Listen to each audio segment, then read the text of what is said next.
Ashtar Sheran reveals the new Earth is already replacing the world you know. Humanity's inner rebellion has begun. And no system built on fear can survive the powerful beings humans are becoming today. The new Earth is not waiting for the old world to disappear. It is already growing within millions of human beings who have begun rejecting, without fully understanding why, the life they once accepted as normal. I am Ashtar Sheran, and today I must reveal something that will completely transform the way you interpret what is happening within you and across humanity. You are not merely witnessing an age of chaos, division, and collapsing trust. You are watching an entire structure struggle against the moment human beings begin escaping its control without ever leaving the planet. That is the detail almost no one has understood. The system is not truly afraid that humanity will discover a spacecraft, receive an unmistakable signal, or witness a phenomenon too powerful to conceal. It is afraid of something far more dangerous. It is afraid of the human being who no longer needs permission to recognize a lie. It is afraid of the mother who refuses to pass the same fear used to control her into the lives of her children. It is afraid of the worker who finally understands that personal worth is not measured by how much exhaustion one can endure. It is afraid of the man who stops calling emotional numbness strength. It is afraid of the woman who no longer confuses sacrifice with love or obedience with peace. It is afraid of millions of people beginning to reclaim their inner authority at the same time. Because when a human being remembers who they are, they may still live inside a controlling structure, but that structure no longer lives inside them. And that is exactly what has begun. The new Earth will not first appear as a radiant city suspended above the clouds. It will not arrive as a territory reserved for those who consider themselves more awakened than everyone else.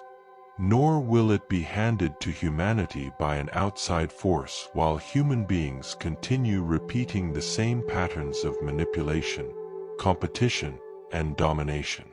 It is being born in the one place most difficult to control: human consciousness. It is being born every time someone recognizes that a life constructed through fear can never create genuine security.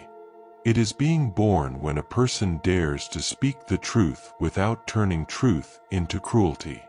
It is being born when power is no longer used to humiliate. It is being born when dignity becomes more valuable than approval. It is being born when love stops being a beautiful word and becomes a completely different way of making decisions. But this formation is also creating a fracture. One part of you is still trying to survive according to the rules you were taught. Another part can no longer obey those rules without feeling that it is betraying something essential. That is why certain ambitions that once drove you forward may suddenly feel empty. That is why some relationships are revealing the hidden price they demanded in order to survive. That is why particular conversations, environments, and forms of entertainment can no longer distract you from the contradiction you now recognize. This does not mean you are superior. It means your consciousness has begun detecting the architecture behind what you once called normal. And once a person sees the architecture of a prison, the walls lose part of their power, even while they remain standing. Listen to me carefully. What is being born does not guarantee comfort. It demands responsibility. The new Earth does not need people who can repeat spiritual language. It needs human beings who refuse to reproduce in private the same domination they publicly condemn. It needs leaders capable of holding authority without turning authority into superiority. It needs sensitive people who do not use their sensitivity to declare themselves more important than others. It needs communities capable of speaking about unity without punishing every difference. It needs beings who can defend truth without becoming addicted to destroying those who are not yet able to see it. This will be the deepest test. Many people want the world to change, but not everyone is prepared to release the version of themselves that the old world rewarded. Some want freedom, yet still desire control. They want justice, yet enjoy the humiliation of their enemies. They want honest leaders, yet punish anyone who admits uncertainty. They want a united humanity, but only accept unity when everyone thinks exactly as they do. The new earth will expose these contradictions, not to condemn humanity, but to prevent humanity from building another prison with more beautiful language. I have not come to promise you an evacuation, a sudden miracle, or a perfect reality that will erase every consequence of human choices. I have come to show you why the transformation has already begun, which part of you is attempting to resist it, and which inner decision will determine whether you help build something truly new, or carry the ancient chains into the future. Because the greatest danger was never that humanity would fail to reach the new earth. The real danger is that humanity will arrive there without ever releasing its need for the very chains it claims to be breaking. The world that continues after belief has left it.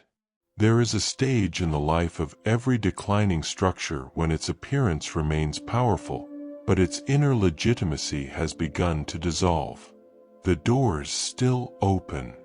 The titles still command respect. The symbols are still displayed. The rules are still enforced. Yet people begin following those rules without believing they are wise. They cooperate without trust. They participate without conviction. They speak the expected language while privately questioning the reality that language was designed to protect. This stage can continue for a long time. A structure does not need to be loved in order to survive. It needs enough people to believe resistance is impossible, dangerous, inconvenient, or useless. Fear can preserve what trust no longer supports. Habit can maintain what conscience has already rejected. This is why the loudness of the present world should not be confused with permanent strength. When authority is secure, it does not need to constantly remind people that it is authority. When a story is deeply believed, it does not require endless repetition. When a system is aligned with human dignity, it does not need to punish every person who asks an honest question. The increasing intensity you witness around you is partly the sound of structures attempting to recover obedience through volume. More urgency, more distraction, more division, more information stripped of context, more pressure to respond before understanding. More encouragement to choose a side before examining what both sides may be hiding. Human attention has become one of the most contested territories on your planet. Whoever governs attention can influence emotion. Whoever influences emotion can narrow perception. Whoever narrows perception can make certain choices appear inevitable. Fear is especially effective because it reduces the distance between stimulus and reaction. A frightened population does not always ask who benefits from its fear. It looks for immediate protection. It may surrender rights, judgment, relationships, and compassion in exchange for the feeling that someone else is in control. This mechanism is not new. What is changing is humanity's ability to recognize it. You are becoming more aware of how emotional states are manufactured, how outrage is rewarded, how conflict is simplified, and how identities are shaped around permanent opposition. This recognition creates responsibility. It is not enough to accuse institutions of manipulation while continuing to manipulate people in your personal life. It is not enough to criticize propaganda while sharing information you have not examined simply because it confirms what you already believe. It is not enough to demand transparent leadership while hiding your intentions from those affected by your decisions. The architecture of the old world is reproduced whenever human beings condemn publicly what they practice privately. This is one reason the transition feels slower than many expected. Humanity often imagines that removing a corrupt leader, exposing a hidden operation, replacing a political system, or receiving advanced technology will automatically create freedom. But a society cannot sustain freedom if its people remain emotionally dependent upon domination. If they still desire enemies more than solutions. If they still confuse confidence with truth. If they still reward cruelty when cruelty is directed toward the correct target. If they still surrender judgment to whoever makes them feel morally superior. The external structure may change while the psychological structure remains untouched. Then the old world returns under new names.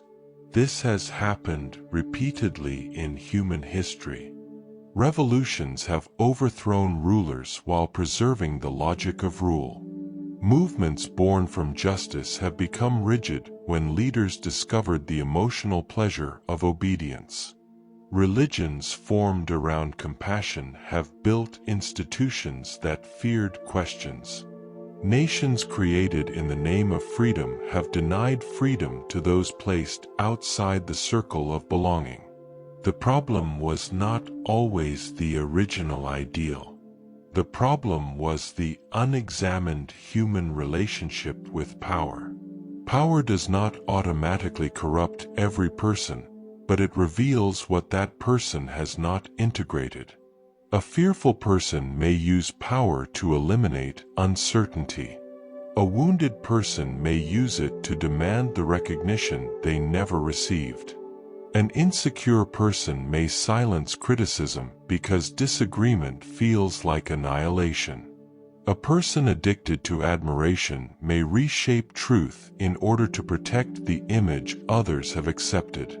This is why the new earth cannot begin only with better leaders. It requires people who understand what leadership is for. Leadership is not proof that one life matters more than another. It is temporary responsibility for conditions affecting others. Authority is not ownership of human beings. It is accountability for the consequences of decisions. Knowledge is not permission to dominate those who know less. It is an obligation to make understanding more available. When these principles become internal rather than decorative, a new civilization becomes possible. The old world continues because many still seek power as compensation for powerlessness. They do not want to end domination. They want to occupy its highest position. This desire can hide beneath spiritual language. A person may speak of serving humanity while secretly needing humanity to recognize them as exceptional. A teacher may speak of awakening while creating dependence. A leader may condemn elites while constructing an audience that treats the leader's every word as unquestionable. A community may speak of unity while expelling those who raise necessary concerns. The symbols change. The architecture remains. I am not revealing this to make you cynical. Cynicism is another form of surrender. It allows people to feel intelligent while doing nothing. I am revealing it because you must learn to identify the old structure before attempting to build the new one. The old structure is any arrangement in which power protects itself from truth. It is any relationship in which belonging requires silence. It is any culture in which the appearance of goodness matters more than the repair of harm. It is any spirituality that gives people identities more quickly than it gives them responsibility. The new earth begins when these arrangements lose participation, not through one grand refusal, but through millions of precise refusals. A worker refuses to falsify information. A parent refuses to use shame as discipline. A citizen refuses to dehumanize strangers for political belonging. A friend refuses to support a destructive pattern disguised as loyalty. A spiritual student refuses to surrender discernment to charisma. These decisions rarely appear dramatic. Yet every civilization is built from behavior repeated until it becomes normal. The old world remains visible, but belief has begun leaving it. And a structure abandoned by belief must eventually confront the emptiness behind its walls. The civilization hidden inside a refusal. Many people are waiting to see evidence of a new civilization. They look for advanced technologies, transformed governments, unexplained phenomena, economic announcements, hidden alliances, public contact, or undeniable events that would force the entire planet to admit that history has changed. These expectations are understandable. Human beings have been trained to recognize transformation through visible milestones. A law is signed. A border falls. A government changes. A discovery is announced. A conflict ends. A machine is invented. A new era receives a name. But visible milestones are rarely the true beginning. Before any law changes, enough people must consider the previous law unacceptable. Before an institution is rebuilt, enough people must understand why the old design failed. Before a culture changes publicly, individuals begin violating its expectations privately. They stop laughing at the joke that depends upon humiliation. They stop admiring the person whose power is built on fear. They stop considering emotional numbness a sign of maturity. They stop calling exhaustion ambition. They stop mistaking silence for harmony. This is where the new civilization is hidden. Inside the moment when a person refuses to reproduce what wounded them. Consider the parent who was raised through fear and decides not to govern their child through fear. No audience witnesses the full significance of that choice. There may be no ceremony. The parent may still make mistakes, lose patience, or repeat parts of the pattern before recognizing them. But each time they choose explanation over intimidation, repair over pride, and connection over control, they are interrupting a structure that may have moved through generations. That interruption is civilization. Consider the manager who enters an organization where humiliation has been normalized as motivation. The manager could repeat the method and be praised for producing fast results. Instead, they create clarity without degradation. They correct errors without attacking identity. They recognize effort without demanding emotional submission. The change may appear local, yet the people working under that authority carry the experience into other environments. They learn that leadership does not require fear. They may later lead differently because someone showed them another design. That is civilization. Consider a person leaving a relationship built on emotional manipulation. The departure is not only personal. The person is withdrawing participation from a model of love in which control is mistaken for devotion. They are declaring, through action, that intimacy without dignity is not intimacy. If they heal with awareness rather than carrying the same structure forward, they alter what future relationships can become. That is civilization. The emerging world is being constructed through these alterations in function. A home may look the same from outside while becoming a different moral environment. A school may occupy the same building while changing how intelligence is recognized. A workplace may sell the same product while changing how human beings are treated during its creation. A community may follow the same spiritual tradition while replacing obedience with mature participation.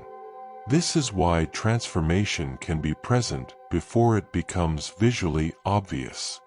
The external form may remain while the inner purpose changes. Many underestimate this because they have been taught to respect scale more than depth.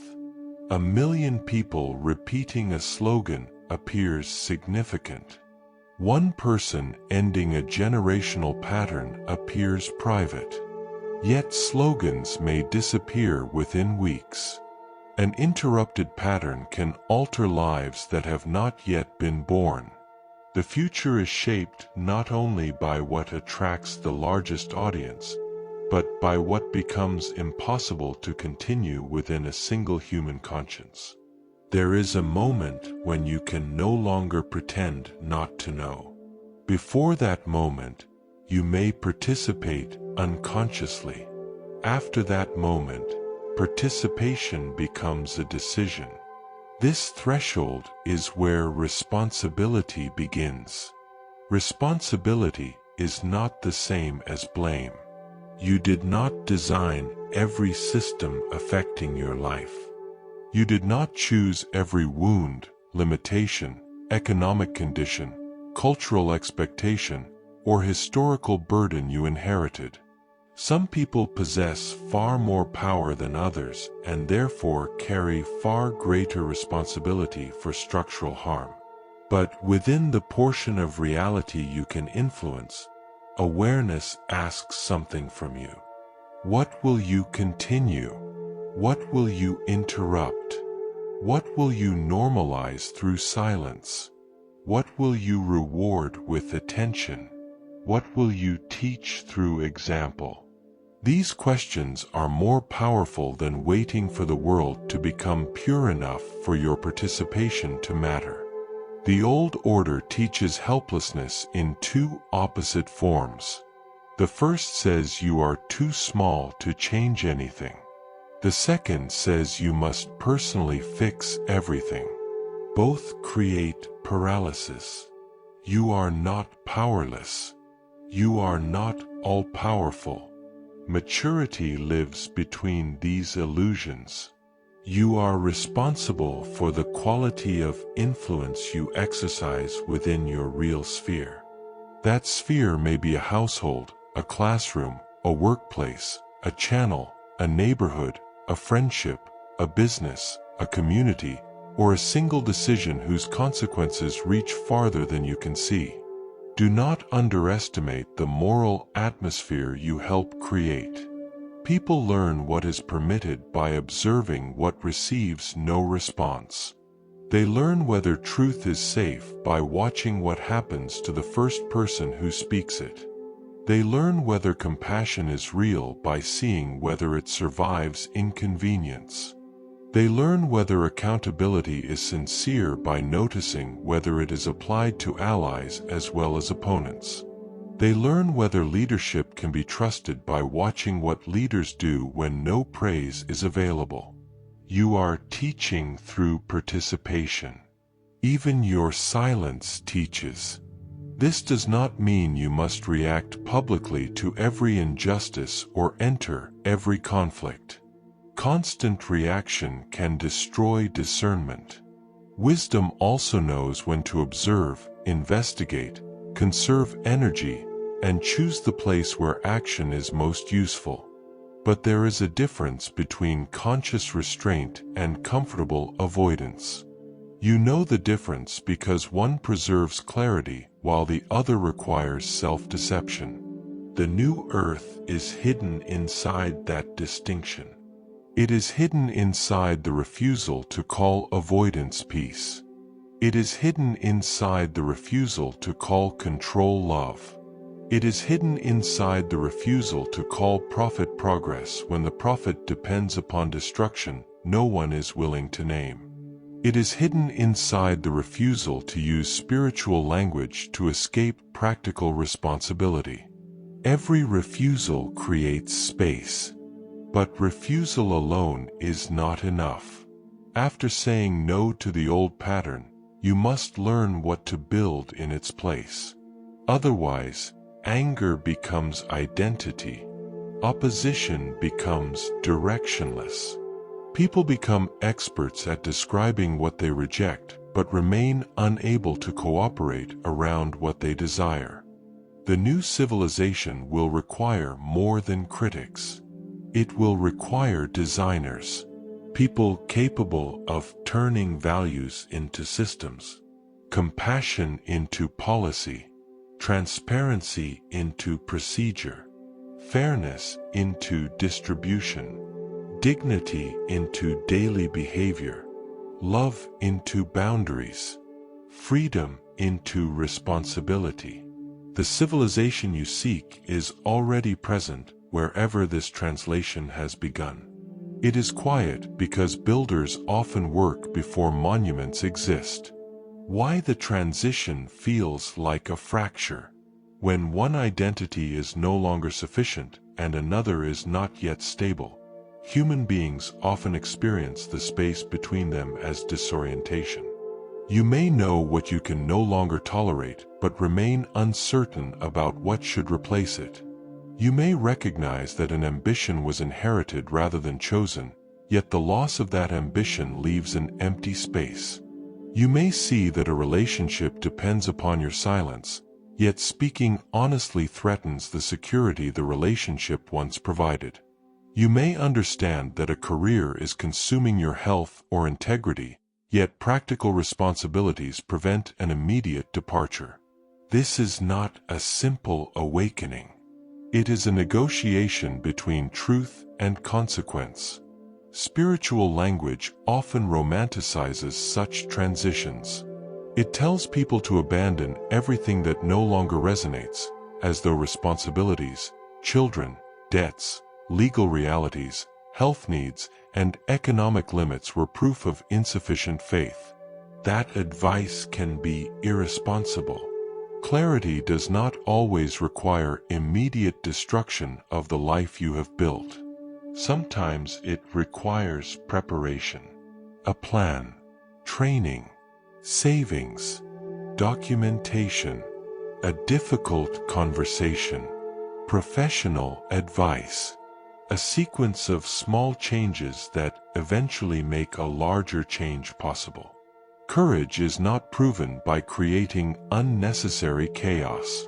A mature transformation respects reality while refusing to be permanently imprisoned by it.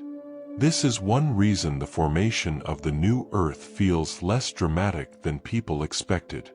It often appears as careful reconstruction. You may continue working in the same place while changing how you respond to its culture. You may remain in a difficult family system while establishing boundaries that did not exist before. You may continue participating in an institution while refusing to protect its harmful behavior. You may reduce your dependence on an old structure gradually rather than leaving it in one emotional moment. The transition becomes a fracture because two definitions of safety begin competing within you. The inherited definition says safety is predictability. Keep the role. Keep the approval. Keep the familiar routine. Do not disturb the arrangement. The emerging definition says safety is coherence. Live in a way that does not require continuous betrayal of your values. Neither definition is simple. Predictability can preserve material stability while slowly damaging the inner life. Coherence can restore dignity while introducing uncertainty. The correct path cannot be reduced to a universal instruction. You must learn to think, feel, investigate, and act together. This integration is one of the capacities humanity is developing. For a long time, people were encouraged to divide themselves. Reason against emotion, spirit against body, individual against community, humanity against nature, strength against tenderness. These divisions made people easier to govern because fragmented beings search outside themselves for the authority that will resolve their inner conflict.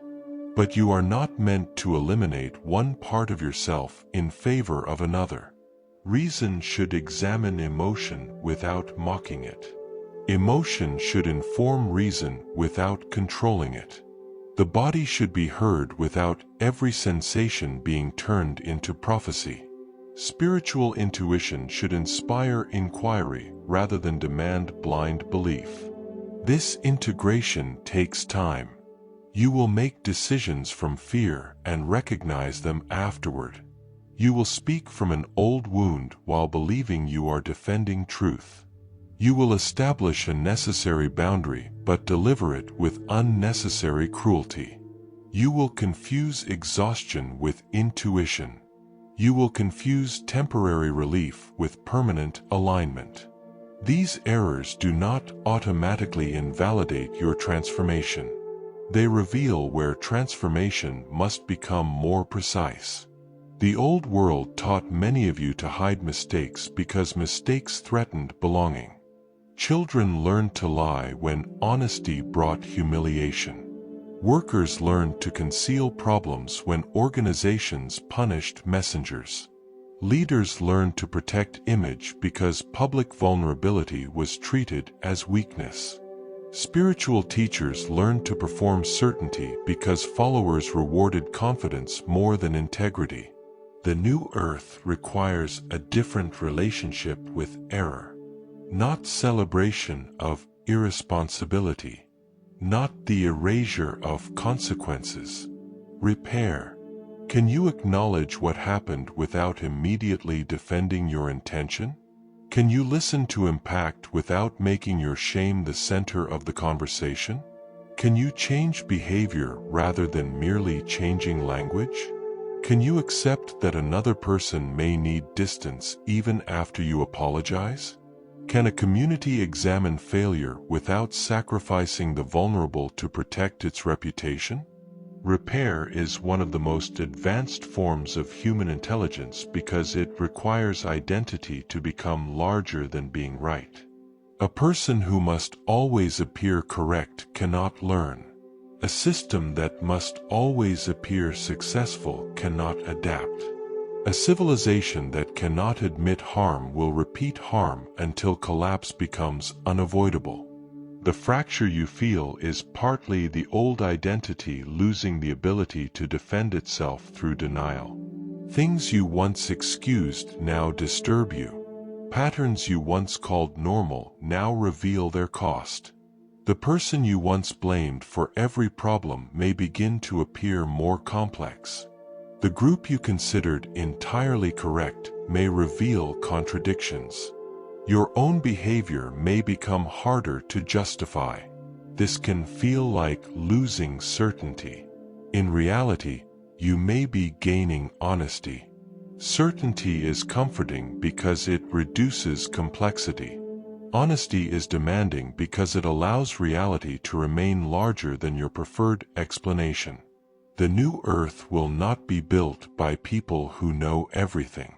It will be built by people who can remain responsible in the presence of what they do not know. This requires humility, not the humiliation of making yourself small. The humility of recognizing that perception is limited, information is incomplete, and even sincere people can misunderstand what they experience.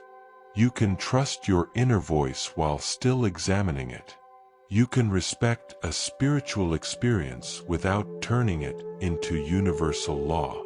You can hold a strong conviction while remaining open to correction. You can question authority without assuming every hidden explanation is true. You can value evidence without believing mystery has been eliminated from existence. This balanced consciousness is difficult to manipulate because it does not need immediate certainty. It can pause. It can investigate. It can resist emotional pressure. It can say, "I do not yet know," without experiencing uncertainty as defeat. The fracture becomes a passage when you stop demanding that the new self emerge fully formed. You allow it to become reliable through practice.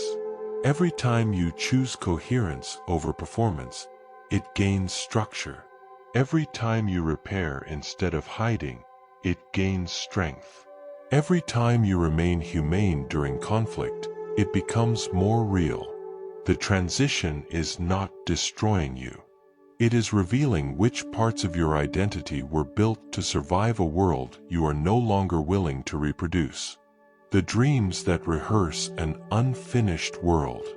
Many have experienced dreams of unfamiliar cities, luminous landscapes, silent encounters, immense structures, oceans beneath unusual skies, or places carrying a sense of recognition that cannot be explained through ordinary memory.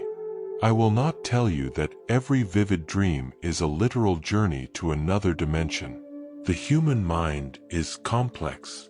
Dreams may be influenced by emotion, memory, stress, creativity, grief, hope, fear, neurological processes, daily experience, and meanings that do not fit neatly into one explanation. Discernment does not destroy mystery. It protects mystery from being exploited. Yet dreams have always helped humanity approach possibilities that waking identity was not prepared to receive directly. A dream may create a city that has never existed in physical form because the mind is attempting to represent a way of living that has not yet found language. It may show you people communicating without domination because part of you longs for relationship without manipulation. It may place you in a landscape where nature and technology exist without conflict because your deeper intelligence recognizes that progress and destruction do not have to remain synonymous. It may return you to a home you cannot identify because you are searching for a quality of belonging, not a geographical location. The important question is not always, was this place physically real? The more useful question may be, what truth became visible there? Perhaps the dream revealed that you are exhausted by environments where every interaction is a negotiation for power. Perhaps it revealed that your definition of success has become too small. Perhaps it showed you a version of community in which difference did not automatically become danger. Perhaps it allowed you to feel peace without requiring someone else to lose. The dream becomes meaningful when it changes your relationship with waking life. If you dream of compassionate beings but become more contemptuous toward ordinary people, you have misunderstood the experience. If you dream of freedom but continue controlling everyone around you, the dream remains unintegrated. If you dream of a beautiful planet while participating carelessly in the destruction of this one, beauty has become entertainment. The purpose of a vision is not to make you exceptional. It is to make responsibility more difficult to avoid. Humanity has often placed extraordinary experiences above ordinary character. A person claims contact with higher beings and is treated as more advanced than the person quietly caring for a sick relative. A teacher describes distant realms and is admired despite manipulating those nearby. A speaker discusses unity while humiliating anyone who disagrees. A community celebrates visions while ignoring financial secrecy, emotional abuse, or unchecked authority. This inversion must end. No spiritual experience excuses harmful behavior. No cosmic identity places a person above accountability. No dream grants ownership of truth. If an experience is genuinely transformative, its quality will eventually appear in conduct. You become more patient without becoming passive, more discerning without becoming cynical, more humble without making yourself powerless, more courageous without needing conflict, more capable of wonder without becoming easy to deceive. This is the standard by which inner experiences should be evaluated. Dreams may function as rehearsal spaces. Before a person speaks a difficult truth, they may dream of crossing a bridge. Before leaving an identity, they may dream of changing clothes, missing a train, entering an unfamiliar house, or searching for a door. Before a civilization changes its relationship with life, millions may begin imagining worlds organized according to different principles. Imagination is not the opposite of reality. It is one of the places where reality is first tested. Every human creation existed as an unseen possibility before becoming material. Every movement for dignity began when someone imagined that the conditions called permanent could be changed. Every advance in art, law, science, medicine, and social organization required a mind willing to encounter what did not yet exist. But imagination is a workshop. It is not the finished structure. The dream introduces a possibility. Waking life tests whether you are capable of embodying it. You may awaken with an ache for a place that seemed more peaceful than the world around you. Do not use that ache to reject Earth. Ask what quality of that place can be practiced here. Was communication clearer? Then speak with greater honesty. Was life treated as interconnected? Then examine what your choices support. Was technology used without domination? Then question whether convenience should excuse harm. Did you feel accepted without performance? Then create relationships where others do not have to disappear in order to belong. This is how the unseen becomes practical. Not by proving that the dream was physically real, but by allowing the truth it carried to alter the world you touch. Some dreams will remain mysterious. You do not need to solve them immediately. Record them. Observe recurring symbols. Notice how they relate to your actual life. Allow time to separate meaning from emotional intensity. What is true tends to deepen without requiring pressure. What is false often demands immediate belief. Do not surrender your judgment to any person who interprets your dreams with absolute certainty. A responsible guide helps you investigate. An irresponsible one tells you that only they understand what your soul experienced. The new Earth will require a population capable of carrying mystery without turning mystery into authority. The unknown should open the mind. It should not close inquiry. You are not being prepared to escape into a dream. You are being invited to discover whether the world glimpsed inwardly can survive your behavior after you awaken. Sensitivity must become responsibility. Some people detect emotional tension before it becomes visible. They notice a change in voice, a contradiction between words and behavior, or a silent pressure moving through a group. They may become overwhelmed by cruelty, crowded environments, manipulative media, violent imagery, constant noise, or relationships where unspoken conflict fills the space. Sensitivity can be a genuine capacity, but it is not automatic proof of spiritual accuracy. Feeling something strongly does not guarantee that you have interpreted it correctly. You may sense tension and misunderstand its source. You may recognize another person's pain and assume it belongs to you. You may feel fear and call it intuition. You may feel attraction and call it destiny.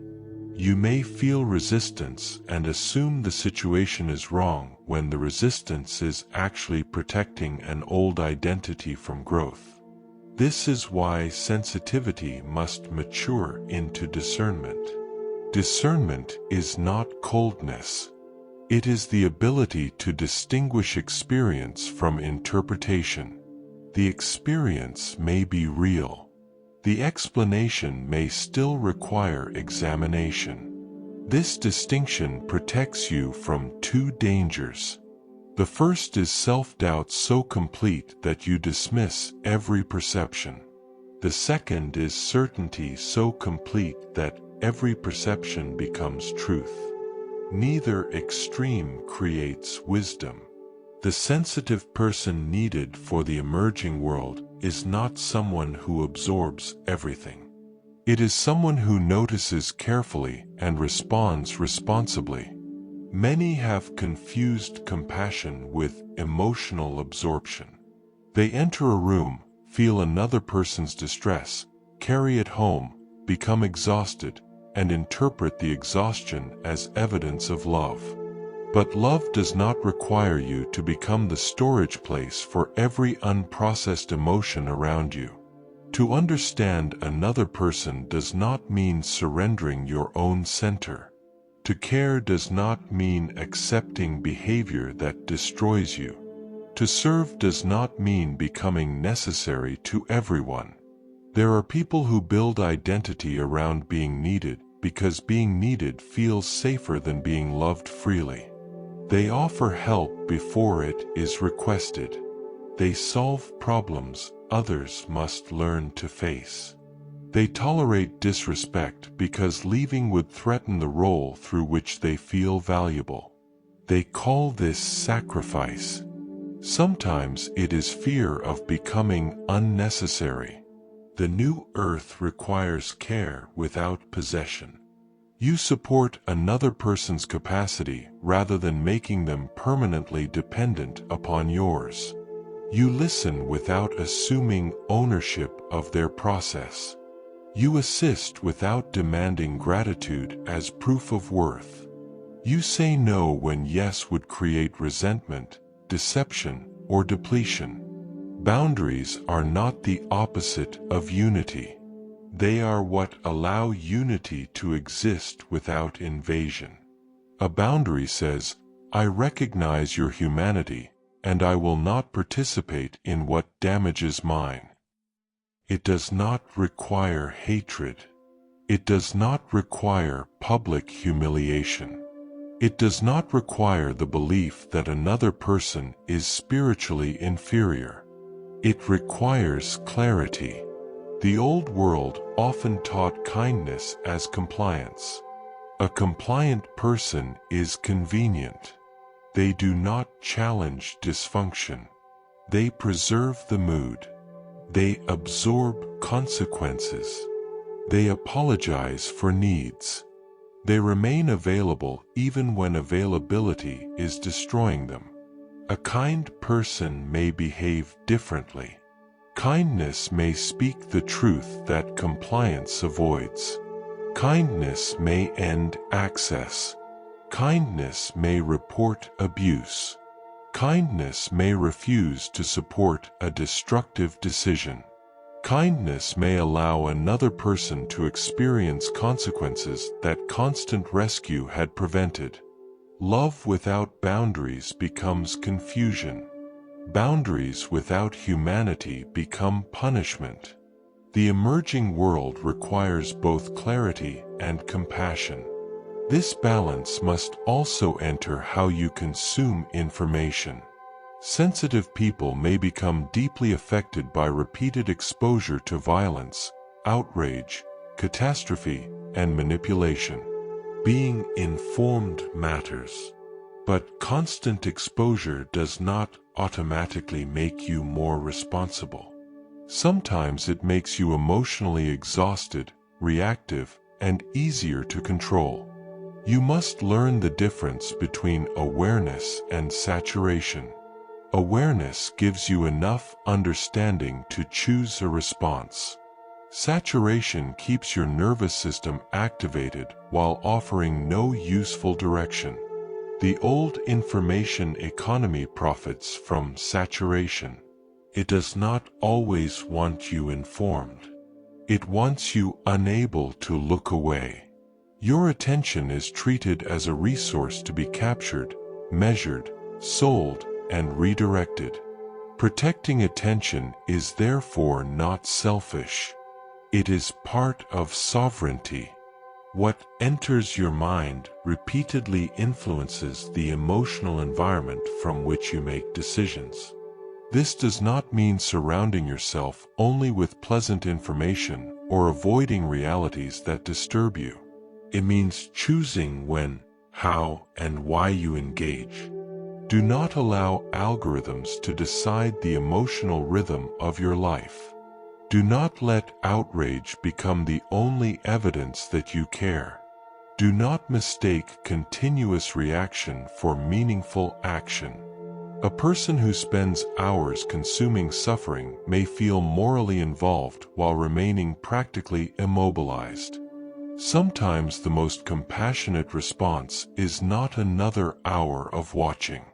It is one informed action, a contribution, a conversation, a vote, a letter, a boundary, a local project.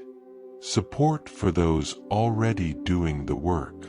Sensitivity becomes power when it can move from perception to responsible response. It becomes wisdom when it does not need to be recognized as special. It becomes stability when you can enter a difficult environment without allowing that environment to choose your character. The goal is not to become unaffected. The goal is to become less governable by what affects you. You can feel anger without becoming cruel. You can feel fear without surrendering judgment. You can feel another person's pain without abandoning your own life. You can feel social pressure without betraying what you know. This is the sensitivity humanity now needs. Not fragility, not superiority.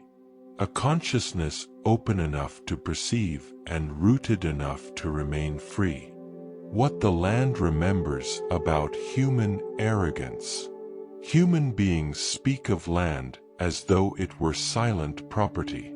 They draw boundaries across it, assign prices to it, extract from it, fight over it, name it according to conquest, measure its value by what can be removed, sold, cultivated, occupied, or controlled. Yet the land existed before every title placed upon it.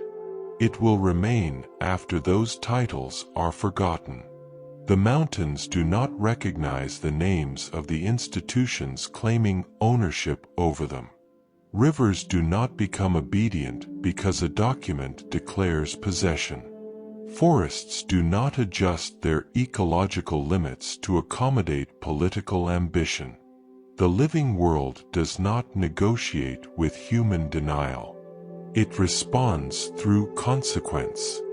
The Andes, the Amazon, the lands of Mexico, the Pacific coast, and countless ancestral territories carry more than mystical symbolism. They carry evidence. Evidence that civilizations can rise through intimate knowledge of their environment. Evidence that intelligence exists in forms modern institutions have often failed to respect. evidence that human societies can create extraordinary beauty while also carrying contradiction, hierarchy, conflict, and imperfection. The past should not be romanticized. Ancient peoples were not one unified civilization of flawless wisdom. They lived within diverse cultures, technologies, beliefs, struggles, and political realities. But many preserved an understanding that the industrial world attempted to erase. Survival depends upon relationship. Modern systems often ask only how much can be extracted before regulation intervenes. Relational intelligence asks what must remain for life to continue. The difference is not decorative. It determines the future. A forest treated as inventory will be managed differently from a forest understood as a living system supporting water, climate, medicine, species, culture, and human survival. A river treated as a disposal channel will receive different protection from a river understood as the circulatory system of a region. Soil treated as an inert platform will be exhausted.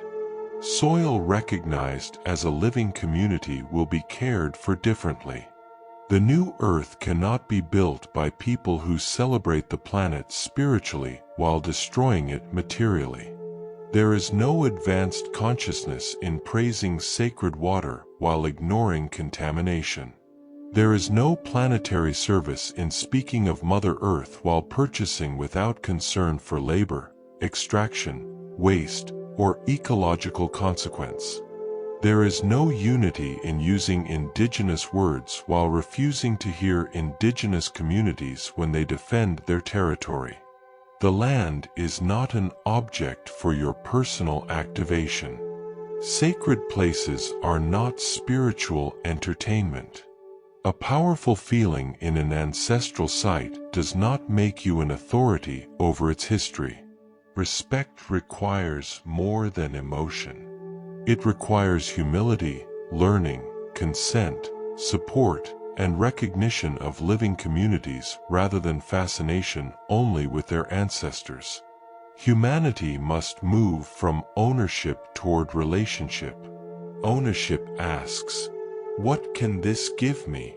Relationship asks, "What is required of me because I am connected to this?" Ownership looks at immediate benefit. Relationship considers future consequence. Ownership calls damage acceptable when the profit is high enough. Relationship recognizes that some losses cannot be compensated. This change in perception will eventually transform economics, agriculture, design, transportation, energy, housing, and law. But before it becomes institutional, it must become internal. You must stop experiencing the earth as background scenery. Everything you use has a history. The food on a table carries soil, water, labor, transport, weather, policy, and the lives of organisms. A device carries minerals, factories, energy, human work, waste, and global systems hidden behind a polished surface. A piece of clothing carries material, hands, wages, chemicals, shipping, and choices about what another person's labor was worth. You cannot investigate every chain completely.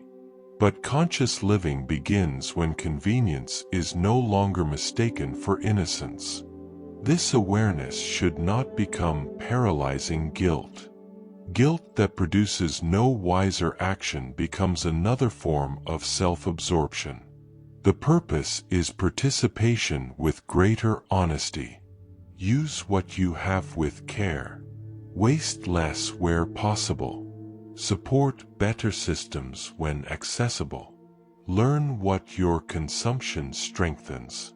Recognize that ethical choices are constrained by income, geography, availability, and time, and do not shame those who possess fewer options.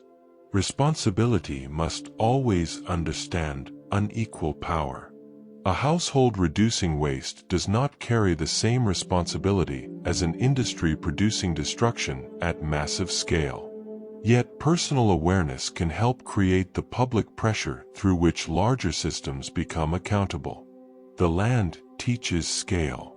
One seed appears small. A forest is the repetition of life's decision to continue. One drop appears insignificant. A river is movement sustained. One responsible choice does not repair the planet. But cultures are formed when choices become expectations, and expectations become systems. This is how the memory of land enters the emerging civilization. It reminds humanity that no species can permanently consume the conditions of its own existence and call the process intelligent. The planet is not waiting for humans to save it as though humanity stood outside nature. Human beings are attempting to remember how to live without destroying the systems that save them every day. The land has been patient. Do not confuse patience with permission. Love when it can no longer hide in beautiful words. Love has been spoken so often that the word has become easy to use and difficult to recognize. People declare love while controlling. They declare unity while demanding silence. They declare compassion while protecting systems that create suffering. They speak of peace when they mean the absence of disagreement. They speak of forgiveness when they want freedom from consequence. This is not the love capable of forming a new civilization. Love must survive the end of beautiful language. It must become visible under pressure. Love is not measured only by how gently you speak when everyone agrees. It is revealed by what happens when your identity is challenged. Can you listen without planning the humiliation of the other person? Can you defend a boundary without enjoying punishment? Can you acknowledge harm when your intention was good? Can you remain committed to truth when the truth benefits someone you dislike? Can you protect the dignity of a person whose behavior still requires consequence?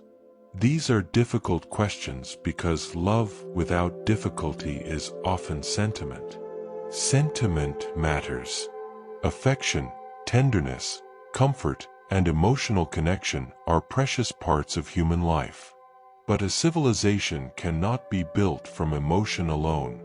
Emotion changes. Structures remain. The new earth requires love to enter design. A loving school does not merely display encouraging words. It examines whether children are humiliated, excluded, frightened, or reduced to measurements that cannot recognize their full intelligence. A loving workplace does not offer inspirational speeches while treating exhaustion as loyalty. It creates expectations that recognize human limits. A loving health system does not celebrate care while making care inaccessible. A loving community does not speak of equality while allowing authority to accumulate without transparency. A loving family does not use loyalty to silence the truth. Love becomes civilization when it changes how power is organized. This is why personal kindness, though important, is not enough. A person may be polite while benefiting from harmful structures. They may donate to those in need without examining why need continues to be produced. They may treat employees warmly while paying them unfairly.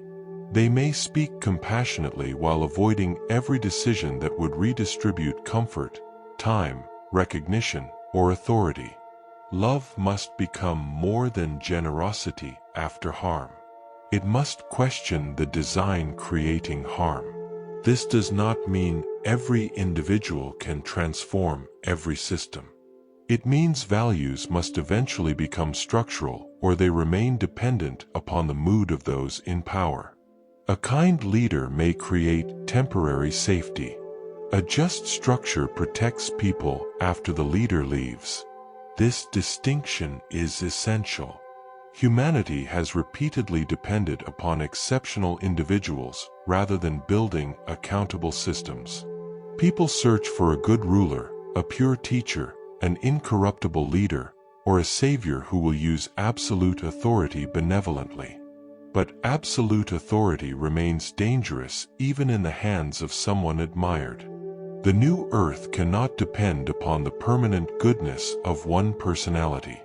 It must create transparency, shared responsibility, limits, participation, review, and the ability to question decisions without fear. Love does not fear examination. Only unaccountable power calls questions disloyal. Love also requires boundaries.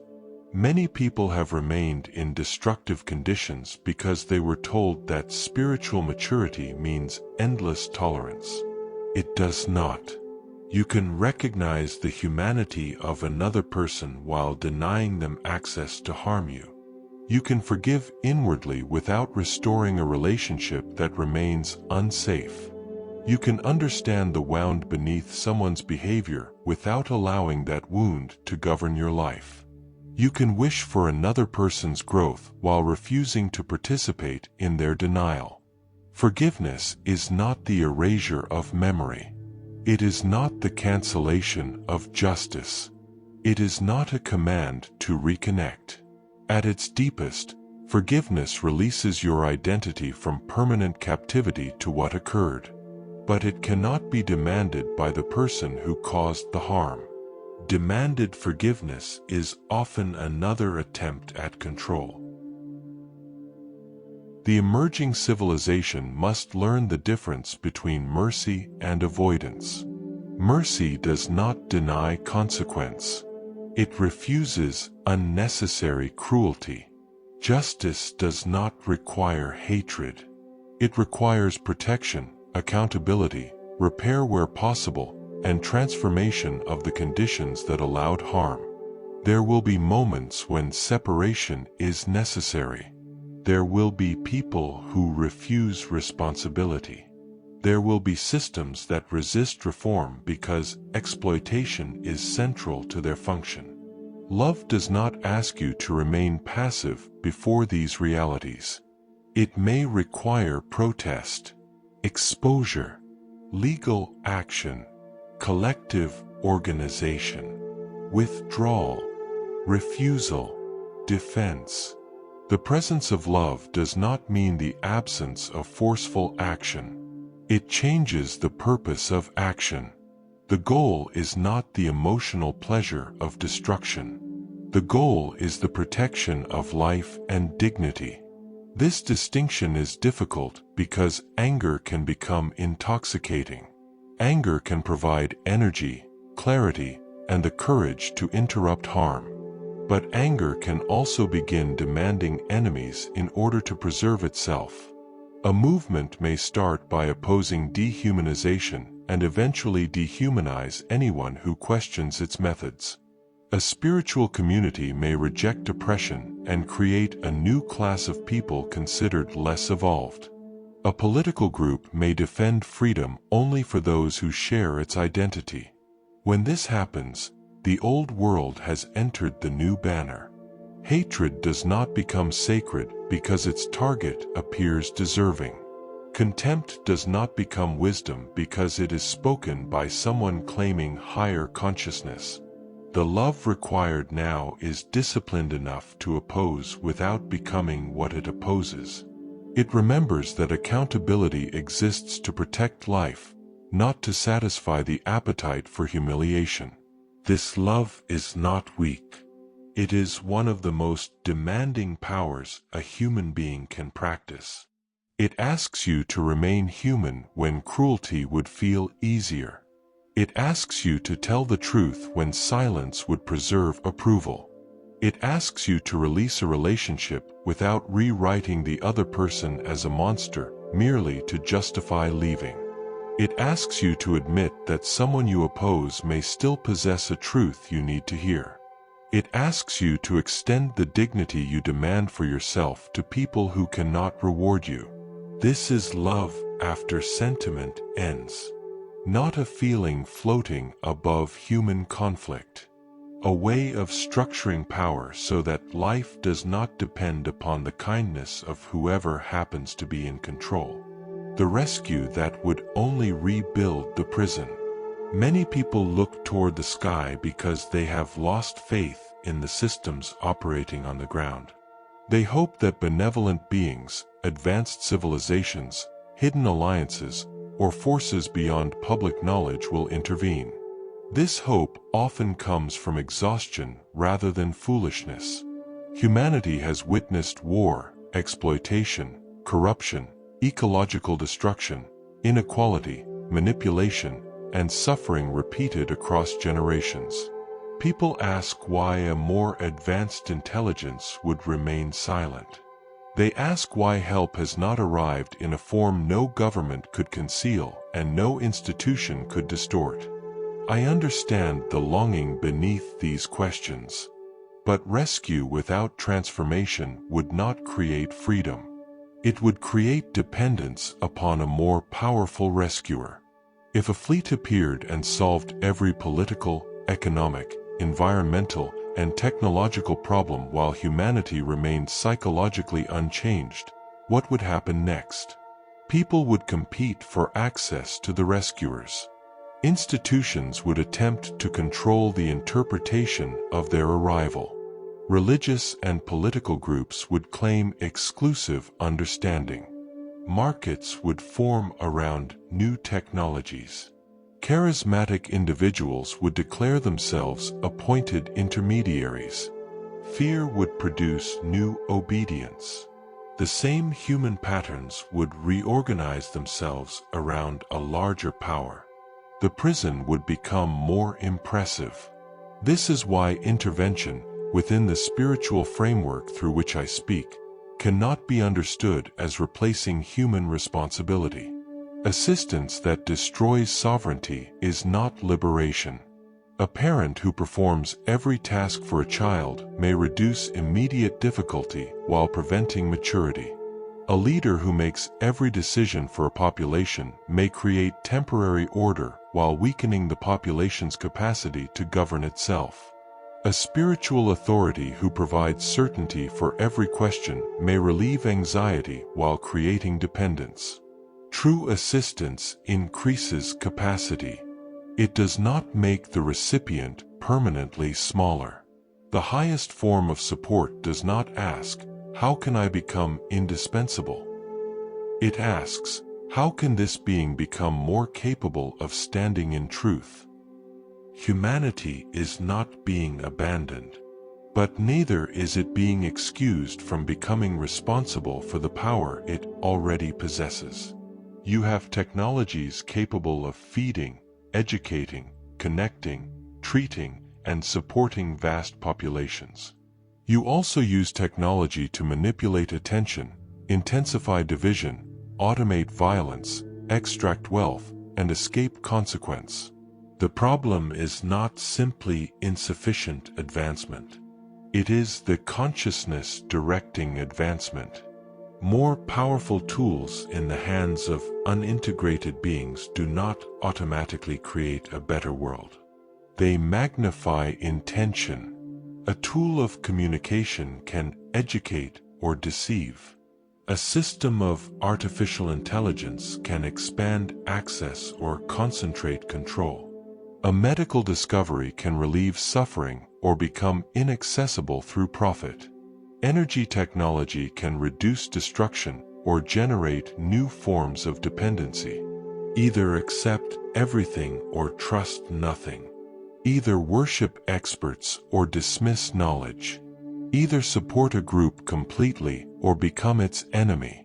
These extremes simplify control. Sovereignty allows complexity. You can recognize value and limitation in the same institution.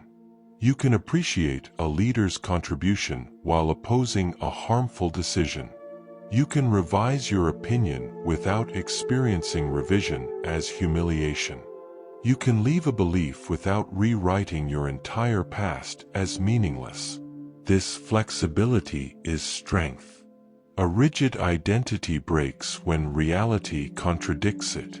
A sovereign identity learns. The return of inner sovereignty will disturb structures built upon predictability. A sovereign worker asks why a procedure exists. A sovereign citizen requests evidence. A sovereign student recognizes when a teacher uses authority to avoid examination. A sovereign spiritual seeker refuses fear-based manipulation. A sovereign consumer asks what desire was manufactured before responding to it. These questions slow systems that profit from automatic behavior. This is why you are continuously encouraged to react quickly. Buy now. Fear now. Condemn now. Share now. Choose now. Immediate reaction prevents deeper evaluation. A sovereign mind creates space between stimulus and response. In that space, manipulation loses power. You ask, what exactly is being claimed? What evidence supports it? What emotion is this message attempting to create? Who benefits if I believe it? What information is missing? Would I accept this reasoning if it came from the opposing side? What action is actually useful? These questions do not remove all error. They reduce unconscious obedience. Inner sovereignty also changes relationships. You stop asking others to complete identities you have abandoned. You stop demanding that love eliminate all uncertainty. You stop treating another person's boundary as betrayal. You stop using silence, withdrawal, anger, or affection as hidden instruments of control. You become more direct because manipulation is no longer necessary to secure what should be discussed openly. This does not make relationships effortless. It makes them more honest. Sovereign people can still hurt each other. They can misunderstand, fail, withdraw, or act from fear. But they possess a better foundation for repair because neither person must become smaller for the other to remain secure. The emerging world requires this form of relationship. Not fusion. Not permanent agreement. Mutual dignity. You remain yourself while allowing another person to remain themselves. You influence each other without ownership. You create shared commitments without erasing individual conscience. This is difficult because many have been taught that love means access. Access to time. Access to attention. Access to information. Access to the body. Access to forgiveness. Access to continued relationship. But love does not grant unlimited access. Consent is one of the languages of sovereignty. It allows closeness to remain chosen rather than extracted. The return of sovereignty also requires responsibility for consequence. Freedom without consequence becomes privilege. A person cannot claim sovereignty while refusing accountability for how their choices affect others. You are free to speak, but not free from the relational impact of speech. You are free to choose, but choices enter shared systems. You are free to leave, but leaving can still be handled with honesty. You are free to pursue success, but success built upon exploitation cannot be separated from those who carried its cost. Sovereignty is not, I can do whatever I want. It is, I will not surrender my conscience, and I will not pretend my freedom exists outside relationship. This is the inner architecture required for a civilization that does not depend upon domination. The new earth is forming wherever people become capable of standing upright without needing others to kneel. The future hiding inside your next decision. The future rarely announces itself before entering an ordinary moment. It does not always appear as a historic opportunity. Sometimes it appears as a message you could ignore, a conversation you could postpone, a fact you could conceal, an apology you could avoid, a rumor you could share, a person you could humiliate because the group would reward you, a promise no one can force you to keep. The decision may appear small, but small decisions are where character becomes reliable. Humanity often waits for dramatic tests of courage while failing the quiet tests that happen every day. You imagine that you would stand against a tyrant, yet remain silent when someone with less power is treated unfairly in a room. You believe you would protect truth during a historical crisis, yet share unverified information because it benefits your identity. You imagine that abundance would make you generous, yet scarcity is not always the reason generosity is absent. You believe greater authority would allow you to improve the world, yet the limited authority you already possess may be used without examination. The future watches these small places, not as a supernatural judge, as consequence. What you practice becomes easier to repeat. What you repeat becomes character. What groups repeat becomes culture. What cultures normalize becomes structure. What structures reward becomes civilization. This is how your next decision contains more than itself. A manager who responds differently to an error changes whether employees hide future problems. A parent who apologizes changes what a child learns about authority. A citizen who verifies information interrupts the movement of deception. A person who refuses to participate in humiliation changes the emotional rules of a group. A leader who admits uncertainty makes honesty safer for others. A community that examines finances openly reduces the space where manipulation can hide. These actions are not the entire solution to structural injustice. But structural change cannot survive without the human capacities these actions develop. The new Earth requires prototypes, small working examples of the values people claim to desire. A cooperative business reveals whether fairness can survive financial pressure. A transparent organization reveals whether leaders can remain accountable after receiving admiration. A community process reveals whether people truly value participation or merely value agreement. A family attempting honest communication reveals whether truth can be spoken without becoming cruelty. Some prototypes will fail. Failure is not evidence that the old system was right. It is information about what the new design still lacks. Perhaps responsibilities were unclear. Perhaps power accumulated without review. Perhaps one compassionate person carried the labor of everyone else. Perhaps conflict resolution was never developed. Perhaps good intentions replaced practical planning. Perhaps equality was declared while invisible hierarchies remained. Builders study failure. Performers hide it. The emerging civilization needs builders. People willing to ask what actually happened rather than protect the story they wanted to tell. People willing to revise structures rather than blame individuals for every systemic weakness.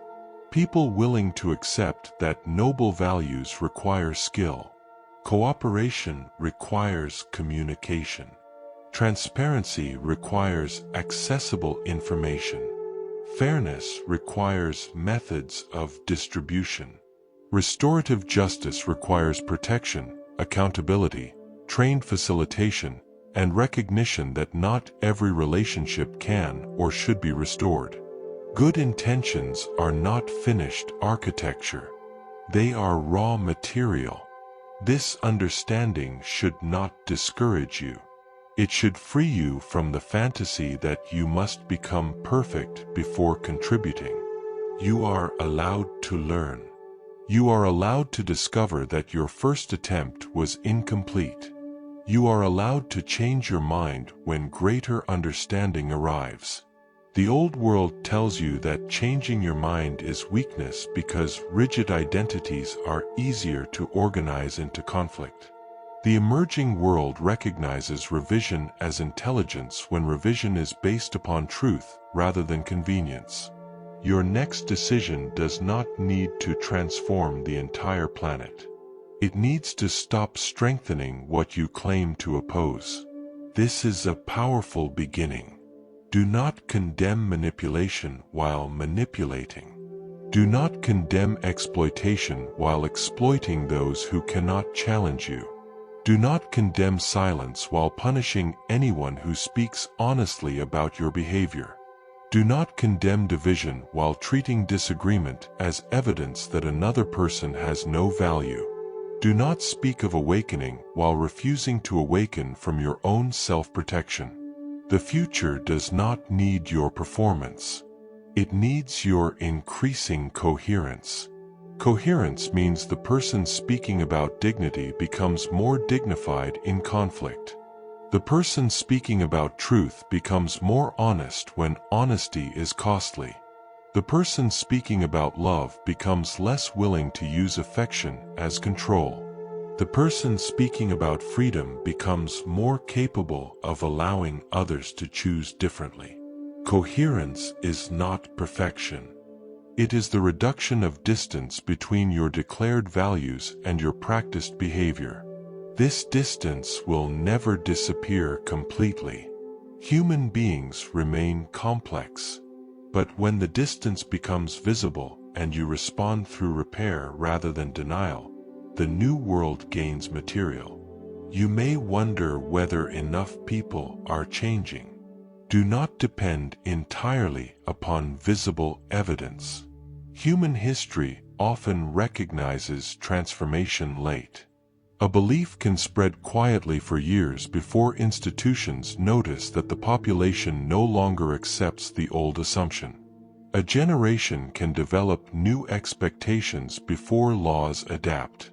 Millions of private decisions can accumulate beneath the surface until a structure suddenly discovers it has lost cultural legitimacy. This does not guarantee that every change will be wise. New ideas must also be examined.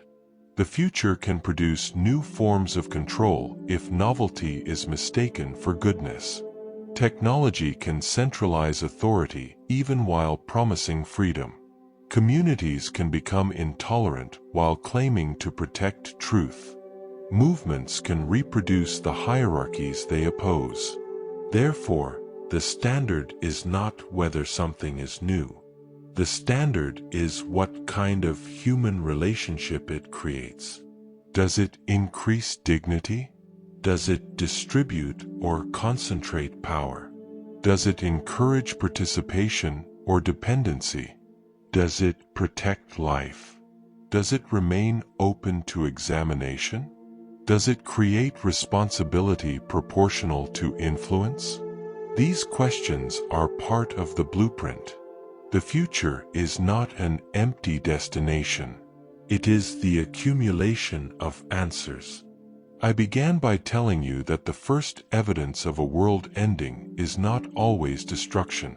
Sometimes it is the moment when its rules stop making sense within those trained to obey them. Now you understand why that moment matters. The old world does not survive only through institutions. It survives through repetition. Through the insult repeated because everyone laughs. Through the lie repeated because truth is inconvenient. Through the silence repeated because belonging feels fragile. Through the exhaustion repeated because rest is treated as failure. Through the domination repeated because those who were once powerless believe freedom means finally possessing power over someone else. Every repetition repairs the walls of the old structure. Every conscious interruption removes material from it. This is why the new earth has already begun. It began before anyone announced it. It began before people agreed on its name.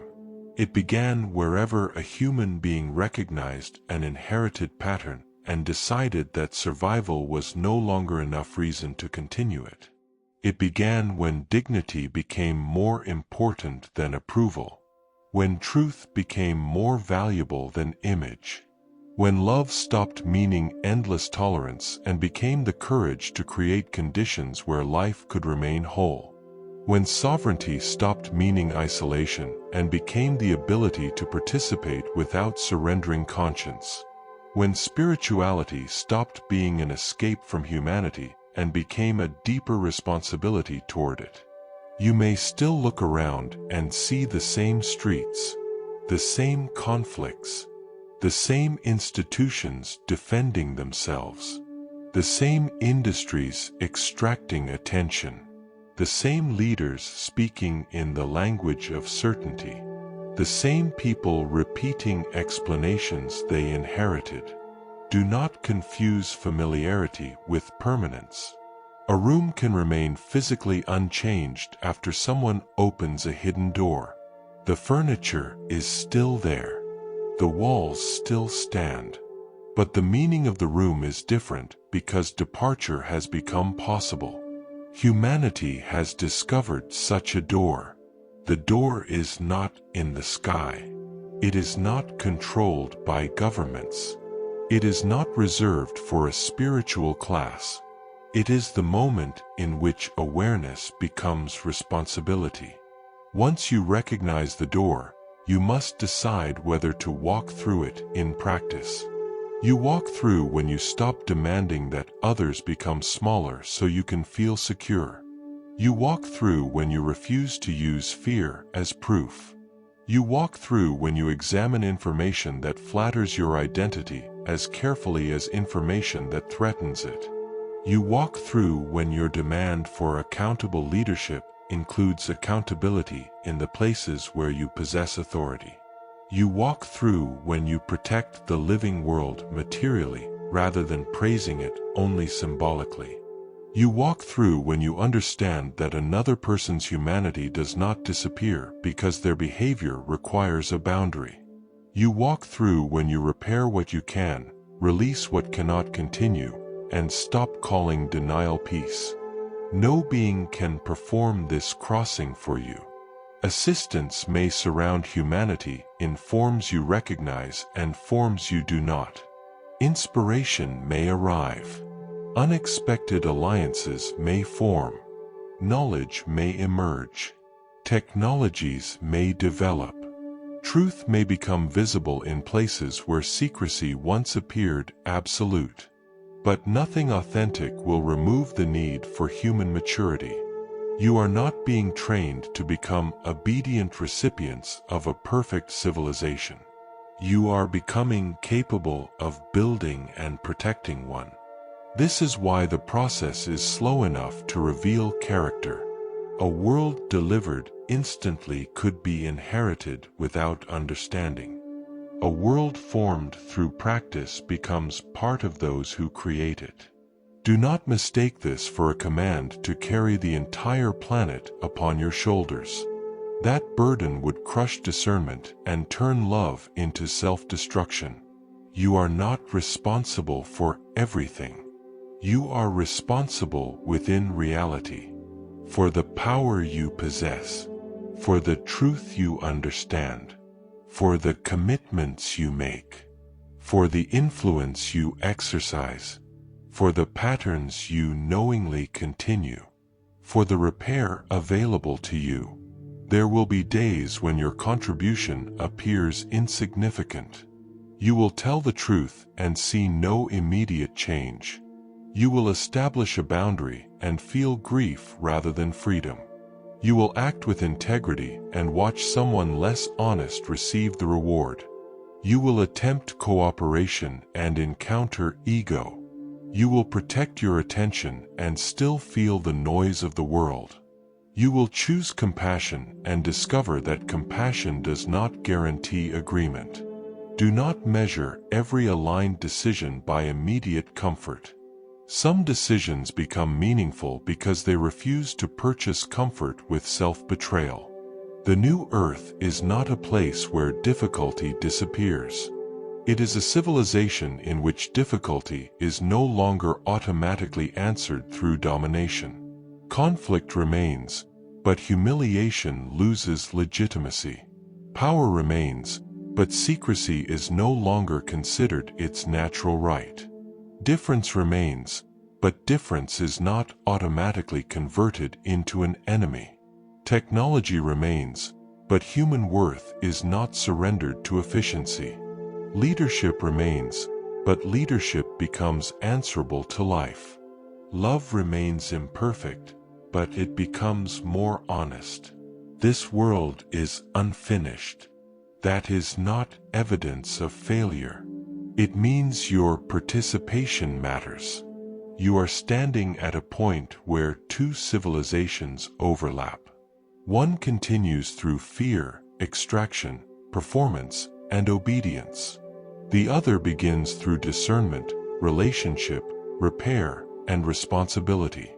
They occupy the same cities, the same homes, the same institutions, sometimes the same human heart. The border between them is not geographical. It moves through decisions.